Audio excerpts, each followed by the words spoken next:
Miles de jóvenes ambiciosos que se gradúan cada año sueñan con trabajar en consultorías o banca de inversión y hay una firma que domina a todas.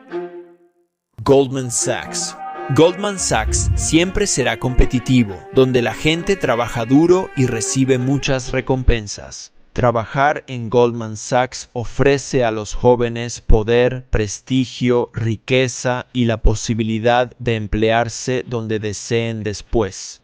Goldman Sachs es la cima del prestigio para los simios ambiciosos de las finanzas, pero el estatus y el dinero que puedes ganar en Goldman requieren muchos sacrificios. Es famoso por sus largas horas de trabajo, su cultura laboral tóxica y por los médicos que te piden arreglos urgentes a las 3 de la mañana. Analistas dicen, siento dolor físico constante y mentalmente estoy en un lugar muy oscuro. Pasar por el sistema de acogida fue difícil, pero esto es quizá peor. Si ya enfrentas esto como analista inicial, imagina cómo es para un ejecutivo de nivel C. Sin embargo, los jóvenes aspiran a ser directores generales en el futuro. Solo algunos lo logran, y para ellos es una batalla difícil en cualquier empresa. Más aún en una empresa compuesta solo por personas de alto rendimiento y superdotados que siempre han estado en el 1% superior. Entra David M. Solomon, el actual director ejecutivo de Goldman Sachs, quien no solo logró tener éxito en este entorno hipercompetitivo, sino que también derrotó a sus colegas en la batalla por escalar en la jerarquía corporativa y salir como el primus inter pares en un grupo lleno de tiburones. David fue un gorila bebé inexperto. Creo que es interesante porque me observo y pienso en cómo soy. Yo era más un seguidor. David prosperó en la firma más hostil del mundo y aprovechó su salario inicial de solo $22,500, multiplicándolo por 1,555 veces hasta superar los $35 millones, convirtiéndose en un auténtico espalda plateada. En este video descubriremos cómo logró levantarse desde abajo y convertirse en el líder del banco de inversión más prestigioso, mientras supuestamente usaba su influencia para ser DJ en los principales festivales y causando bastante controversia. Como un auténtico Chad financiero, David Michael Solomon nació en 1962 en Hartsdale, un suburbio de Nueva York, a menos de 50 kilómetros de donde gobernará el mundo en los próximos años. David crece en condiciones afortunadas de clase media, con su padre siendo vicepresidente ejecutivo de una pequeña editorial y su madre trabajando como supervisora de audiología. Ambos son una gran inspiración y motivación para él a lo largo de su carrera. Gran parte de mi motivación y empuje provienen de mi mamá. Él asiste a la escuela secundaria Edmond Junior Senior. No es exactamente una escuela secundaria que debas conocer, excepto por el hecho de que también asiste el chico, Greg Lippmann de Deutsche Bank, en la gran apuesta. Banco grande o pequeño, me gusta ganar dinero. Su madre quiere que tenga éxito y lo hace estudiar mucho para que sea doctor, y al final se conforma con una vida de clase media en una profesión respetada. David no tiene ninguna ambición de seguir una carrera en el campo de la medicina, pero tampoco tiene otros planes. Ingresa al Colegio Hamilton en 1980 y preside la fraternidad Alpha Delta Phi. Es conocida por exalumnos como John Davison Rockefeller Jr., O.J. Simpson y Theodore Roosevelt. En verano, inicia en el mundo financiero trabajando en Merrill Lynch. Finalmente, obtiene una licenciatura en Ciencias Políticas y Gobierno y planea ser abogado. Pero sigue a sus amigos y termina entrando al mundo de las finanzas. Estaba aquí en la ciudad de Nueva York como operador de llamadas en frío y pasé mi verano así. Tenía una lista de códigos postales y debía hacer 100 llamadas en frío diarias con ella. Para que la gente abriera una cuenta en Merrill Lynch, durante 8 semanas hice 500 llamadas semanales, logré 2 reuniones y abrí una cuenta. Dijeron que eso era muy exitoso. Pero piensas, ya sabes, piensas en un verano agonizante. Y recuerdo después de la primera semana, Fui a casa con mi padre y le dije, no puedo hacer esto durante el verano. Y él me dijo, sí, sí puedes. Te comprometiste, busca cómo volverlo un juego y hacerlo emocionante. Fue una experiencia increíble que me enseñó que podías llamar a cualquiera. Se volvió un juego ver cuánto tiempo mantenías a alguien en la línea, pero fue brutal.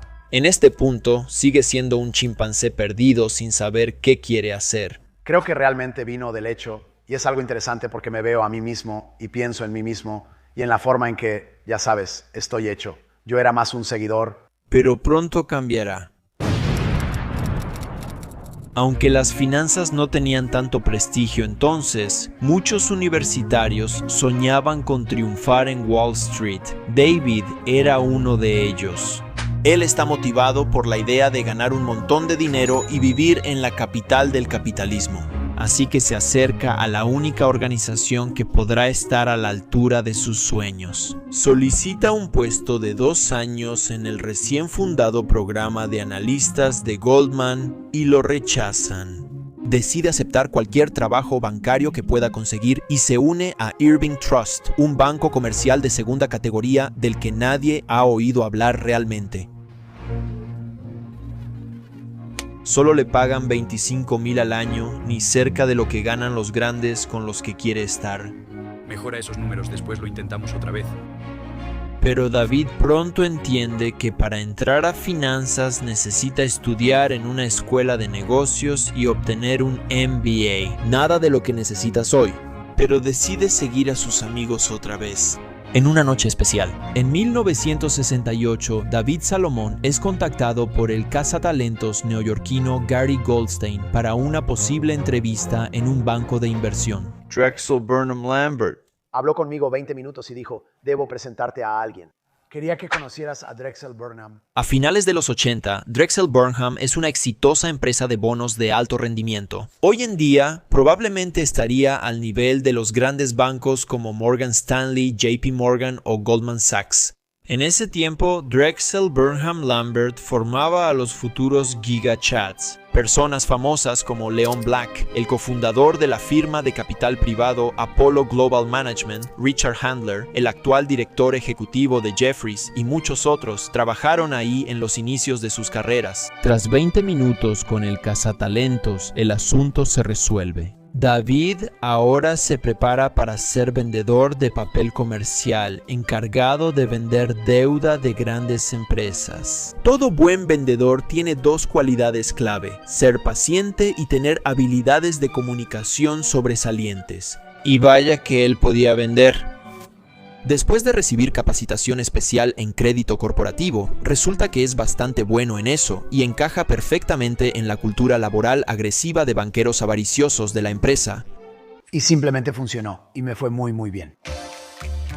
David puede trabajar directamente con el director ejecutivo Miguel Milken y aprender de él, quien es un genio de las finanzas. Pionero en bonos que terminó en la cárcel tras declararse culpable de 6 cargos de fraude de valores. Pero eso no es todo. Tuvo que pagar una gigantesca multa de $650 millones. Material digno de Bateman, justo ahí. David aprende más de lo que podría haber aprendido en cualquier otra empresa en ese momento, cerrando trato tras trato, trabajando para un gran jugador en el campo. Todo va de maravilla para nuestro aspirante a espalda plateada, pero no va a durar mucho. Cuando la avaricia crece y más gente entra a un nicho, eventualmente estalla. Eso es exactamente lo que le pasó a los tokens no fungibles desde principios de 2022, empresas tecnológicas a inicios de los 2000 y el mercado de bonos de alto rendimiento a fines de los 80 y principios de los 90. Todos conocemos los bonos. Se lo das a tu hijo a los 15, quizá a los 30 ganes $100. Aburrido. A Wall Street no le interesan las pequeñas ganancias sobre su capital, por eso existen los bonos de alto rendimiento. En lugar de prestar nuestro dinero a un negocio conservador que paga siempre sus deudas y ofrece rendimientos muy bajos, también podríamos dárselo a una empresa financieramente inestable o a un país y exigirles un mayor rendimiento por nuestro financiamiento. En vez del rendimiento típico de 2%, podemos alcanzar más de 10, 15 o hasta 20% según la credibilidad del emisor. De ahí el nombre bonos basura. Durante la década de los 80, el mercado experimenta un crecimiento de más del 34% anual, expandiendo todo el mercado de apenas 10.000 millones a unos impresionantes 189.000 millones para 1989. Pero al final, la música se detiene. Miguel Milken y banqueros de Drexel Burnham usaron bonos basura para financiar apuestas especulativas y adquisiciones apalancadas riesgosas. Asumieron deuda costosa para adquirir empresas, optimizarlas y venderlas más caras. Esencialmente, estaban tratando de ser un clon de KKR. El esquema colapsó en 1990, causando que Drexel tuviera una pérdida operativa de $40.000 millones, la primera desde su creación. 54 años antes. Milken es acusado de uso de información privilegiada y crimen organizado. En 1990, tras declararse culpable de cargos menores, fue multado con $600 millones y condenado a 10 años de prisión.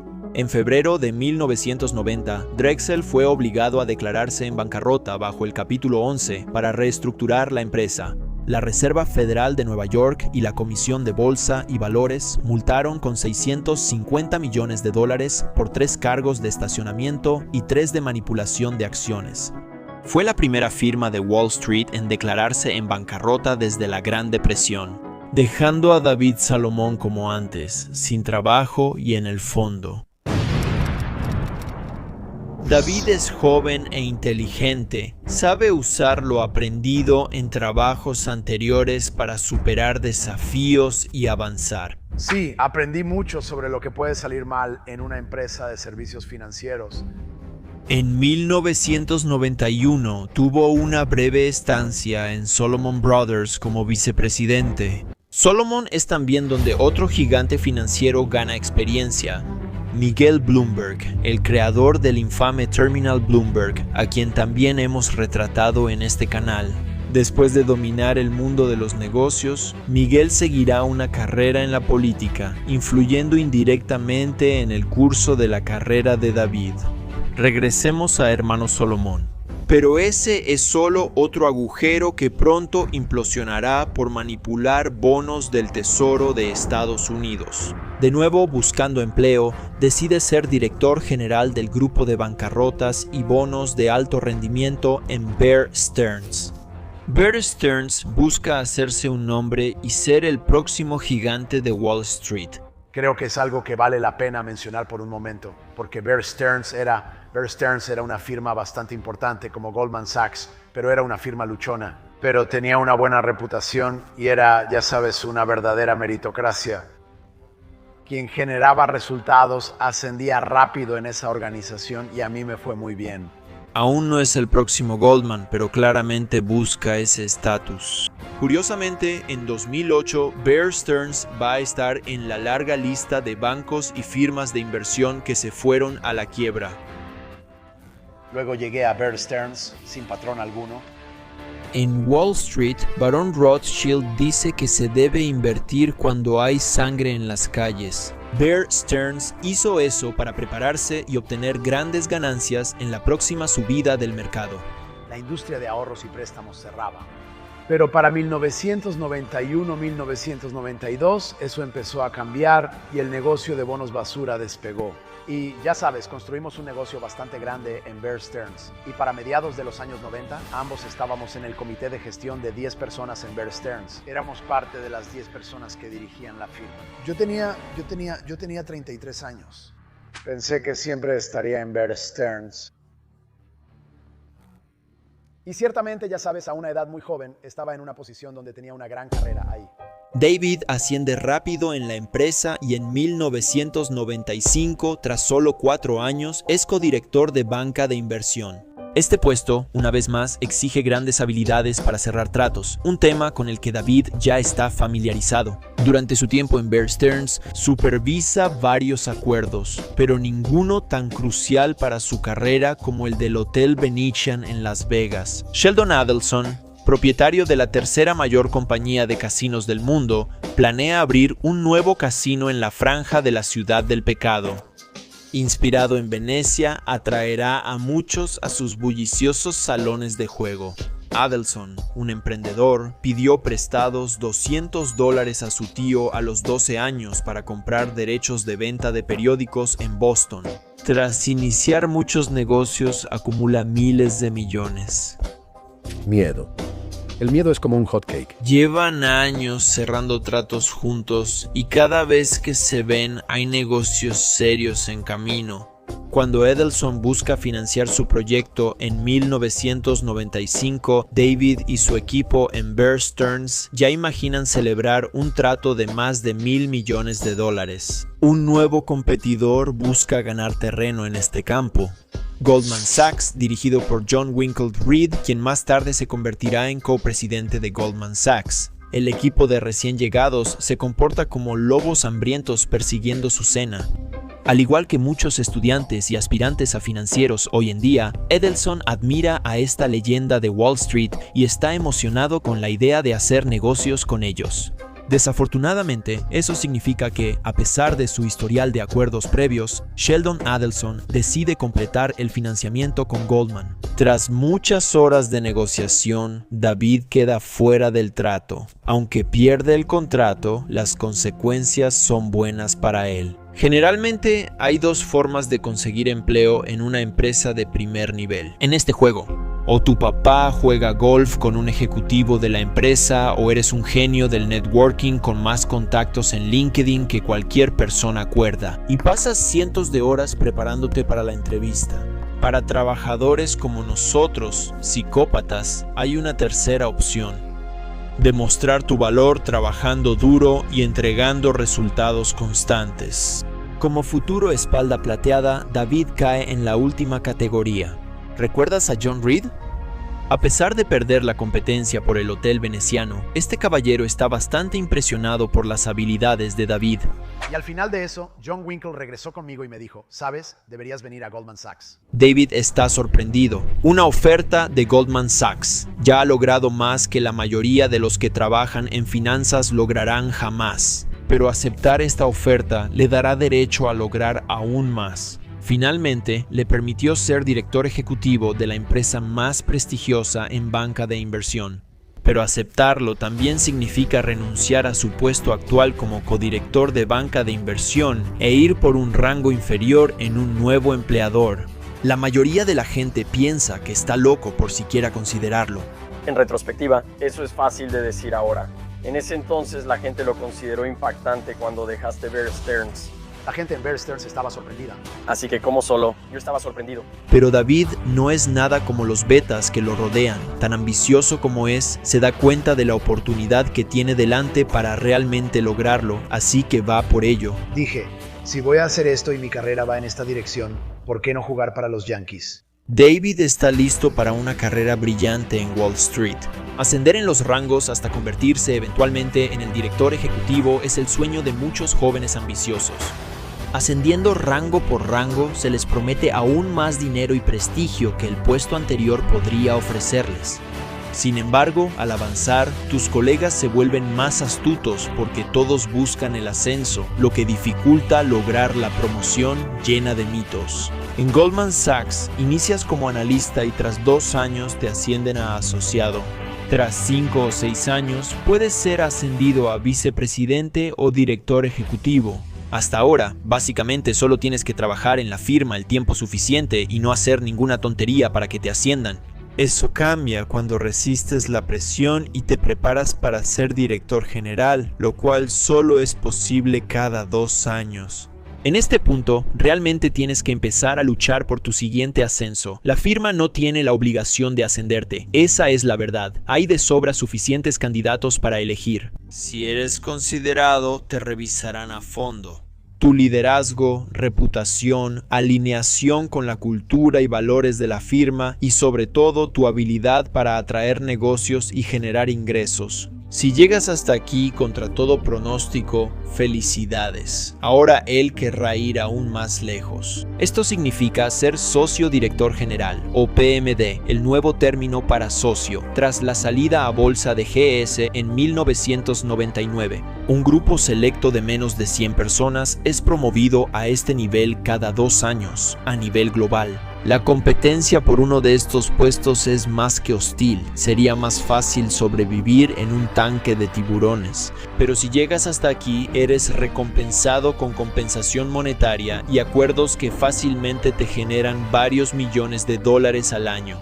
No le conté a mi esposa, pero ser nombrada socia fue el mejor día de mi vida.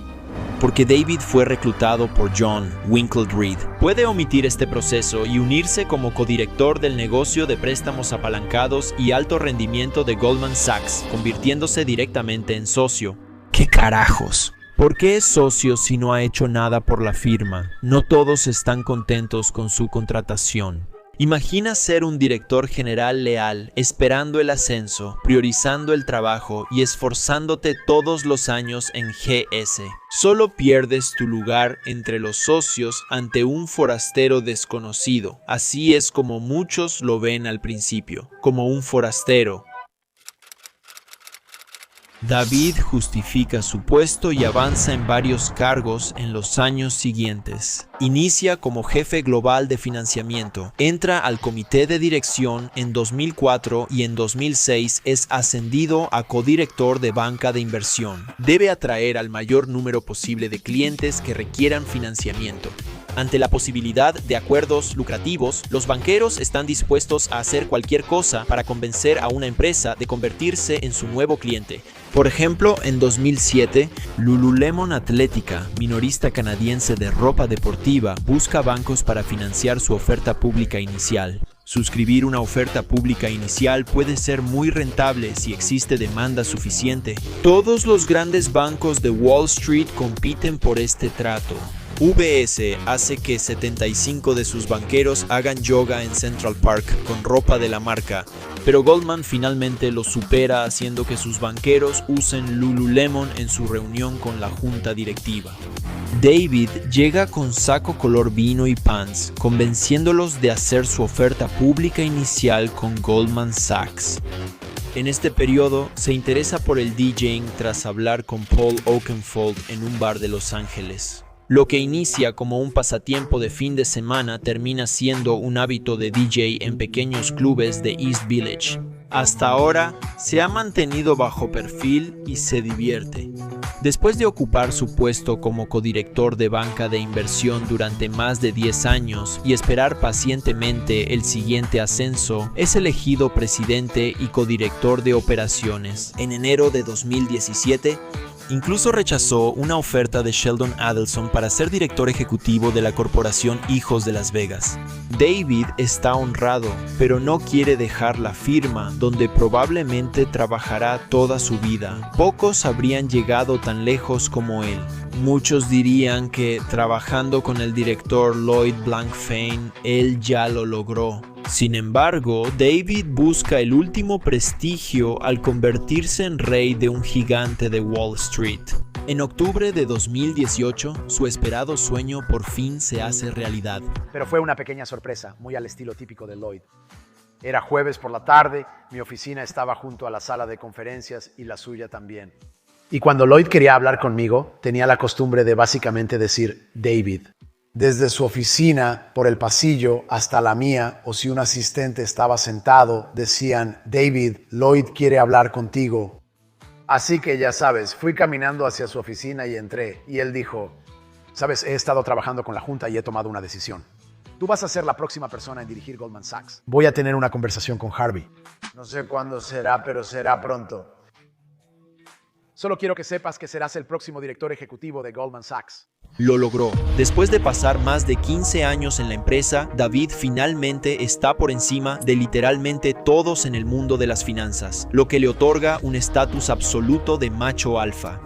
Pero la historia aún no termina y todavía hay algunas controversias por venir. Como muchos del club del 0.1%, David disfruta el vino exquisito. Durante su ascenso en las filas, David acumuló una colección de vinos sin procesar valuada en varios millones de dólares. Entre 2014 y 2016, el entonces asistente personal de la familia robó más de 500 botellas valuadas en más de $1 millón, incluyendo 7 botellas de Domaine de la Romanée Conti, que Salomón compró por más de $130,000. Cuando él y su esposa descubren lo ocurrido, exigen al asistente devolver parte del dinero. Asustado tras ser descubierto, el asistente sale del país y viaja por el mundo hasta que lo capturan al aterrizar en Los Ángeles el 16 de enero de 2018. El día del juicio en octubre, se suicida saltando desde el piso 33 del Hotel Carlyle, días después de que David fuera ascendido oficialmente a presidente de Goldman Sachs.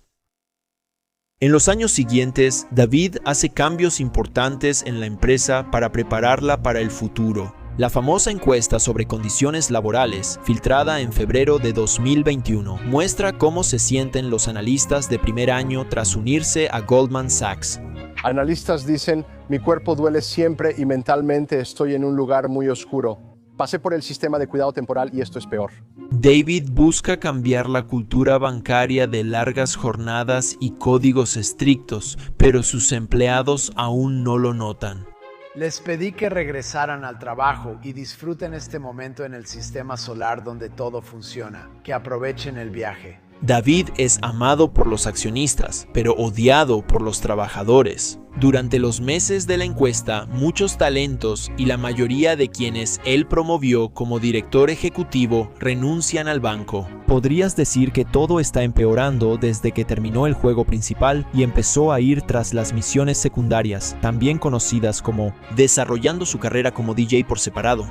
En 2018 publicó oficialmente un cover de Don't Stop de Fleetwood Mac como DJ D-Soul. Publicó 12 canciones más en los años siguientes, 4 de ellas en 2022. Para algunos, su carrera musical siempre ha sido una piedra en el zapato, pero nunca tanto como este año.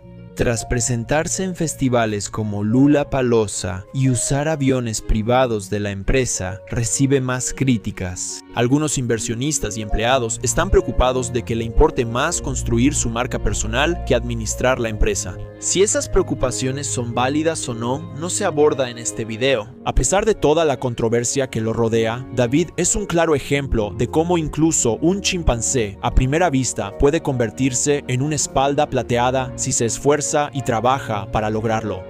Empezando desde orígenes humildes, ha demostrado su valor a los empleadores en el camino, hasta que finalmente logró lo que la mayoría de las personas sueñan durante toda su vida. Como uno de los vendedores más legendarios de Wall Street, ha visto y experimentado mucho.